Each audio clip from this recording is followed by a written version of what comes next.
पर है। आप तस्वीरों में देख पा रहे हैं, सबसे पहले जोरदार मंथन जो है वो भारतीय जनता पार्टी आगामी चुनाव को लेकर करती नजर आई है और अब जल्द ही सीटों पर जो प्रत्याशी हैं उनके नामों का ऐलान किया जा सकता है। ज्ञानवापी परिसर पर सुप्रीम सुनवाई आज होने जा रही है, तो ताबड़तोड़ दौरे प्रधानमंत्री नरेंद्र मोदी के देखने को मिल रहे हैं और यही कारण है कि आज भी वे बड़ी सभाओं को संबोधित करने वाले हैं। वहीं अगर हम किसानों का जिक्र करें तो दिल्ली कूच पर आज फैसला करेंगे कि वे शंभू बॉर्डर से यानी पंजाब की बॉर्डर से दिल्ली के तरफ मूव करने वाले हैं या नहीं। और आज अबू धाबी का जो मंदिर है जिसका उद्घाटन प्रधानमंत्री नरेंद्र मोदी ने किया वो आम लोगों के लिए खुल जाएगा। तो ये वो 5 बड़ी खबरें हैं जो दिन भर आज सुर्खियों में रहने वाली है और इनसे जुड़ी तमाम अपडेट्स हम एक एक कर आप तक पहुंचाते रहेंगे। लेकिन सबसे पहले बात राजस्थान की कर लेते हैं, जहां पर धर्मांतरण का मामला सामने आया। दरअसल राजस्थान के अलवर में जबरन धर्म परिवर्तन का मामला सामने आया। मामले का खुलासा तब हुआ जब पीड़ित लड़कियों ने थाने पहुंचकर मामले की शिकायत दर्ज करवाई। किस तरीके से ये पूरा जाल बिछाया जा रहा था और कैसे इस जाल का खुलासा हुआ, इस रिपोर्ट के जरिए देखिए।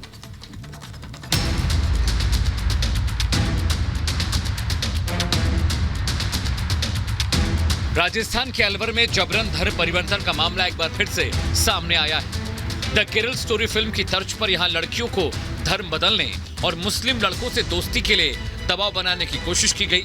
मामले का खुलासा तब हुआ जब पीड़ित पुलिस के पास शिकायत करने के लिए पहुंची। इस मामले में पुलिस ने 2 लड़कियों समेत 3 आरोपियों को गिरफ्तार किया है। ये दोनों लड़कियां इन पर प्रेशर बनाती हैं कि ये एक वसीम सन ऑफ रशीद मेव है कि तुम इससे फ्रेंडशिप करो और इसके साथ आओ जाओ और इससे शादी करो और अपना धर्म परिवर्तन करो। और वो उनका ये कहना था कि ये जब कॉलेज से आती जाती हैं तो ये जो लड़का है वसीम ये इनका पीछा करता है। तो इस जो है परिवार पर इमीडिएटली पुलिस ने कार्रवाई करते हुए जो तीनों काजल, सकीना और वसीम है इनको धारा 151 में गिरफ्तार कर पाबंद कराया और जो है लड़कियों को जो है उनके परिजनों के सुपुर्द किया गया। मामला अलवर जिले के नागली सर्कल का है, जहां किराए के मकान में रह रही कुछ हिंदू लड़कियां पढ़ाई कर रही थीं। पास ही के कमरे में कुछ मुस्लिम लड़कियां भी रहती थीं। आरोप है कि उन लड़कियों ने हिंदू लड़कियों पर मुस्लिम युवकों से दोस्ती और धर्मांतरण का दबाव बनाया। हिंदू लड़कियों ने जब धर्म परिवर्तन करने से मना कर दिया तब उनके पीछे लड़के लगा दिए गए। तंग आकर हिंदू लड़कियों ने कमरा खाली कर दिया और दूसरी जगह कमरा ले लिया, लेकिन आरोपी वहां भी पहुंच गए। परिवार जांच में जब इस घटना की गंभीरता और इसका जो थोड़ा सा एक लॉ एंड ऑर्डर का एंगल महसूस हुआ, उसको देखते हुए आज इस पर प्रकरण संख्या 197/24 धारा 354D, 384, 153 और SC/ST एक्ट में थाना कोतवाली पर पंजीबद्ध कर उसका अनुसंधान CO सिटी नारायण सिंह जी को दिया गया और उन्होंने कार्रवाई करते हुए जो दोनों बालिकाएं हैं उनकी काउंसलिंग की, उनके बयान लिए गए और जो तीनों आरोपी हैं उनको पुलिस ने हिरासत में ले लिया है। यूपी और उत्तराखंड की तर्ज पर ही राजस्थान सरकार भी धर्मांतरण गैंग के खिलाफ सख्त एक्शन के मूड में है। यूपी सरकार की तरह ही अब राजस्थान सरकार जिहादी नेटवर्क को ट्रैक कर रही है। बीजेपी का कहना है कि हिंदू लड़कियों को गुमराह करने वालों को किसी भी कीमत पर बख्शा नहीं जाएगा। तो ये अलवर में ऐसा घटना घटी तो ये चिंता का विषय है और जांच होनी चाहिए।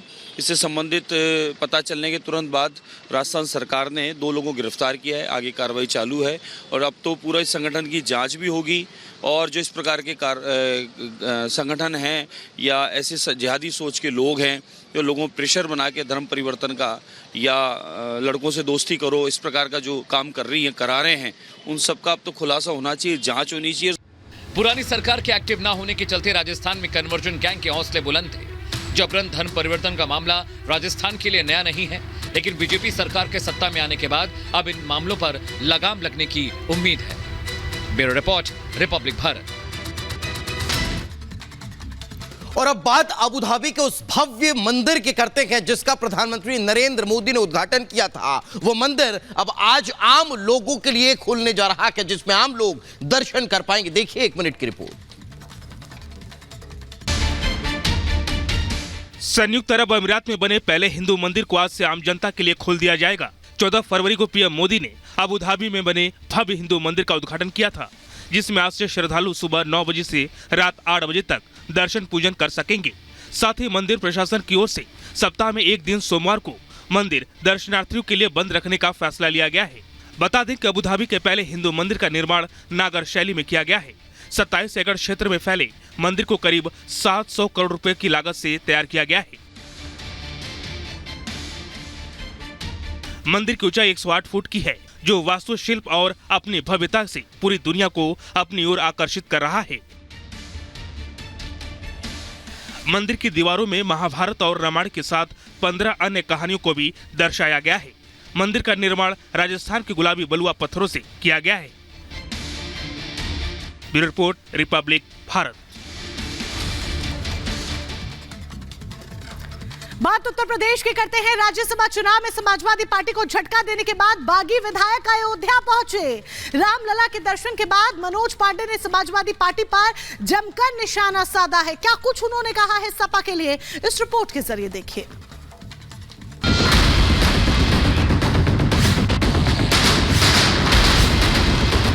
अब ये चेहरा किसी पहचान का मोहताज नहीं। ये उत्तर प्रदेश के राज्यसभा चुनाव में क्रॉस वोटिंग करने वाले समाजवादी पार्टी के पूर्व विधायक मनोज पांडे हैं। मनोज पांडे रामलला के दर्शन के लिए सपरिवार अयोध्या पहुंचे थे।